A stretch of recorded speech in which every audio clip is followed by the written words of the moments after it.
Greetings! In this video, we will walk you through our grade 7 30-item test development and pilot testing, from the planning phase, the cognitive affective psychomotor table of specifications, and the final item review, to the implementation, item difficulty, and reflection.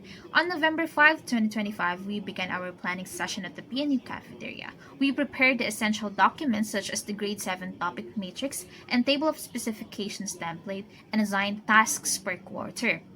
We also deliberated on the balance of items across taxonomy levels, finalized the required number of items, and divided the selected response types per quarter to ensure a clear progression from basic to complex questions, while adhering to item construction rules and aligning difficulty with learners' context and learning competencies. After clarifying all details related to the test items, we identified and contacted potential partner schools for the administration of the 30-item assessment. Once confirmation was received, we set firm deadlines and addressed scheduling conflicts to uphold both efficiency and respect for each other's time.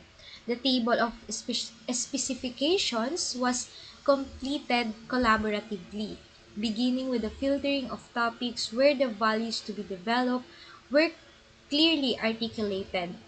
Following objective critique and analysis, each member proceeded to craft the test items based on the finalized table of specifications. In our test items, our group really worked collaboratively from understanding these competencies to aligning them with the cognitive levels of Bloom's taxonomy. We started by reviewing the grade 7 content and identifying which topics requires remembering, understanding, applying, analyzing, and evaluating, or creating. From there, we carefully distributed the items so that each level was represented fairly while still matching the expected learning outcomes. One of our main considerations was making sure that every question was scenario-based, rooted in real-life situations, and aligned with the values education competencies. We also use the table of specification to avoid overrepresenting lower level skills and to ensure that higher order thinking skills were still included, even if limited, depending on the topic's nature. Because the cognitive domain requires balance, we decided to limit items in some levels like evaluating and creating, especially when the competency only called for recognition or application. Throughout the process, we constantly coordinated, compared our items, and revised them to make sure they were consistent, clear, and developmentally appropriate. We started by reviewing the learning competencies and recognizing that values ed heavily targets the affective domain. Because of that, we focus on creating situational items that reflect real-life choices like honesty, community involvement, preparedness, and respect, and responsible digital behavior. Using Cratworth's taxonomy, we wrote items across different affective levels, with most falling under valuing, since that best reflects commitment to positive behaviors. For the TOS, we distributed all 30 items across cognitive, affective, and psychomotor domains. Cognitive items were minimal. Affective items took up the largest portion, and psychomotor items focused on actions like volunteering and helping in emergencies. And as a group, we divided responsibilities, checked each other's works, and ensured every item matched its taxonomy level. Overall, the process taught us how complex, collaborative, and thoughtful values-based assessment really is. When our group started to plan how we will distribute the items, we initially found the process challenging because we were dealing with a total of 28 topics across all grade 7 quarters. And to manage this, we decided to prioritize the learning competencies that strongly connect to the values that the students are expected to develop.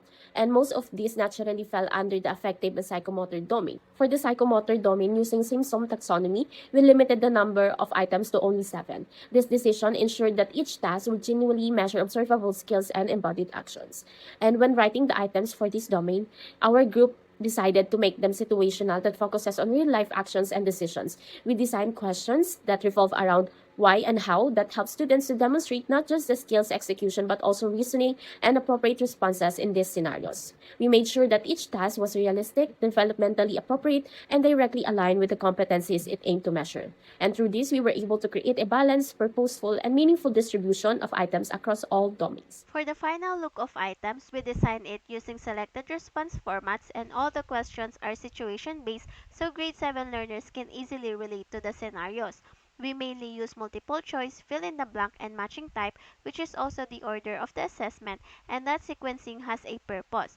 We started with the objective multiple choice items, that helps students to warm up since the options are already given, followed by fill in the blank, which still provides choices but requires more careful reading and matching type, which pushes students to connect ideas or concepts, and finally the interpretative items, which require the highest level of reasoning.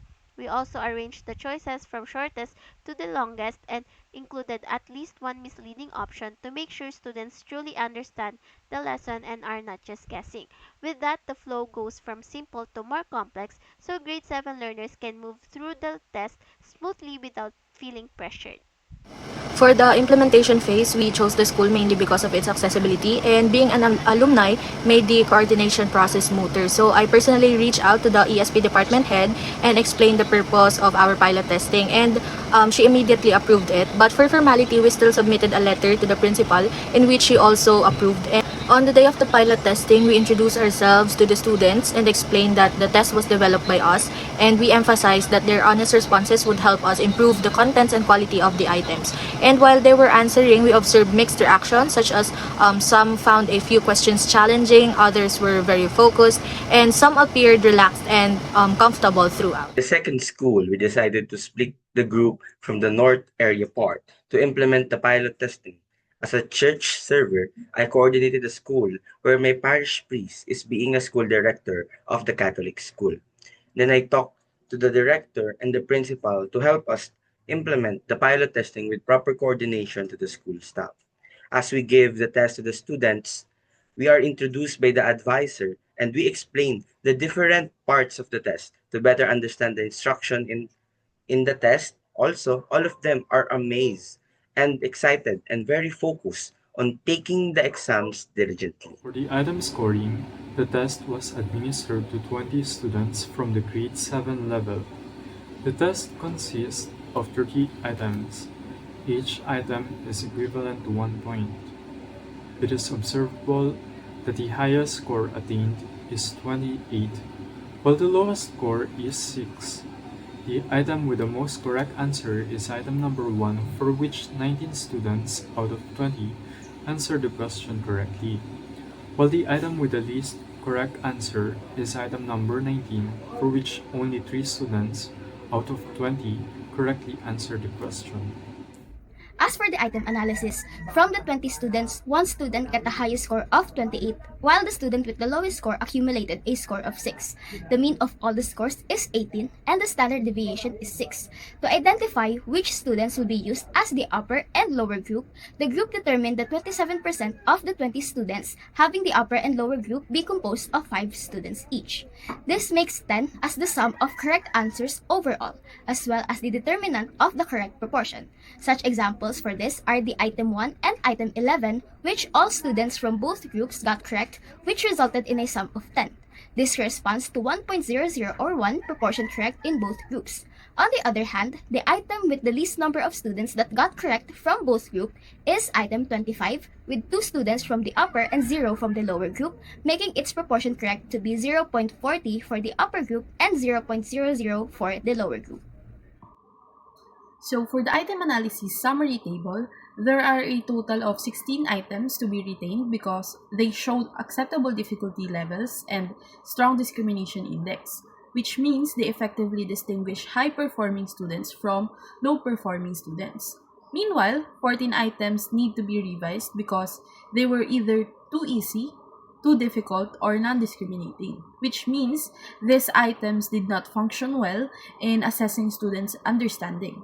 Overall, the item analysis summary table shows that although many items were aligned with the learning objectives, several questions need improvement to ensure precision aligned with the objectives, balanced difficulty, and better discrimination.